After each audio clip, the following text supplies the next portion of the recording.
Olá, eu sou a Letícia Soares, da Paradox da Gestão Cultural, e eu estou aqui para compartilhar com vocês os resultados de processo de um projeto que foi contemplado pela Lei Aldir Blanc de 2020. Esse projeto foi um inventário participativo do patrimônio histórico de São Bernardo do Campo. Ele foi contemplado no edital Memória e Patrimônio em Ação da nossa cidade.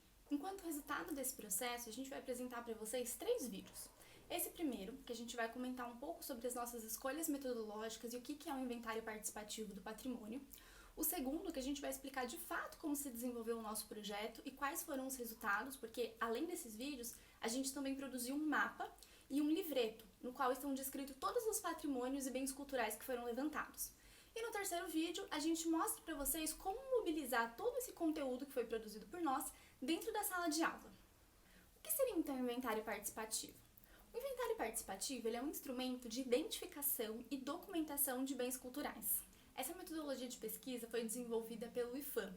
E, para além desse instituto, a comunidade ela precisa estar ativamente engajada nesse processo. Mais do que isso, é a comunidade que vai fazer as escolhas dos bens culturais que para ela faz sentido.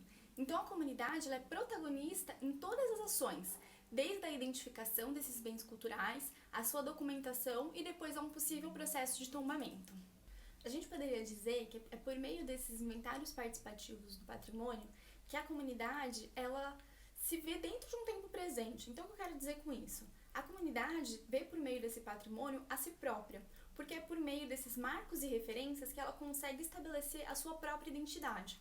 Só que acontece que nem todas as pessoas se relacionam com esses bens culturais da mesma forma. E também ao longo do tempo a gente muda a perspectiva tanto de relacionamento quanto de entendimento daqueles bens. E é justamente por isso que a visão de patrimônio ela mudou ao longo do tempo. Se a gente pegar, por exemplo, nos anos 30, quando o IFAM é criado, na época inclusive ISFAM, a noção de patrimônio que se tinha ela era diferente. Era considerado patrimônio naquele momento objetos e bens que tinham relações a fatos memoráveis do Brasil. Percebe-se a partir dos anos 80, a partir da promulgação da Constituição, uma mudança de paradigma do entendimento do que é patrimônio. Com a Constituição e a questão da democracia, a perspectiva de patrimônio ela foi ampliada. Então começou a se considerar patrimônio também os bens imateriais. E isso faz com que a comunidade ela esteja muito mais envolvida nesse processo. Ela enquanto agente do próprio patrimônio. Que tipo de inventário participativo as diferentes comunidades poderiam escolher? Existem diferentes possibilidades. Podem existir inventários participativos temáticos. Então, por exemplo, a comunidade escolhe uma festa ou uma manifestação cultural que seja significativa para ela e ali ela vai elencar quais são os bens culturais que estão relacionados a essa festa. Então, vou dar um exemplo aqui. Se fosse, por exemplo, uma quadrilha. A comunidade quer fazer um inventário participativo da quadrilha que ele é ali muito peculiar.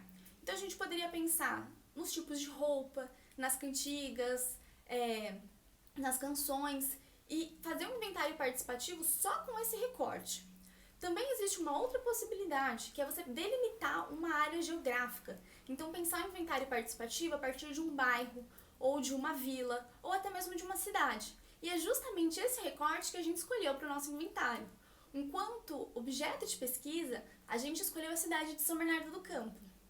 São Bernardo é uma cidade muito peculiar, porque ela tem 2 zonas que são muito distintas, 2 zonas geográficas. São Bernardo tem uma área urbana e uma área rural, e ela é dividida literalmente pela represa Billings, o que torna esses ambientes muito diferentes e as condições de vida dessas pessoas que vivem nessas diferentes áreas também. Assim, a gente tem uma comunidade muito diversificada, em um território muito amplo, o que se torna um certo desafio para a gente conseguir criar um inventário participativo. Bom, mas dentro dessa metodologia de inventário, a gente consegue delimitar quais são os temas que a gente irá trabalhar. E foi justamente a partir desses temas que a gente conseguiu dar um pontapé inicial nesse projeto. E é sobre isso e a metodologia que a gente usou dentro do inventário participativo de São Bernardo que eu vou comentar com vocês no próximo vídeo.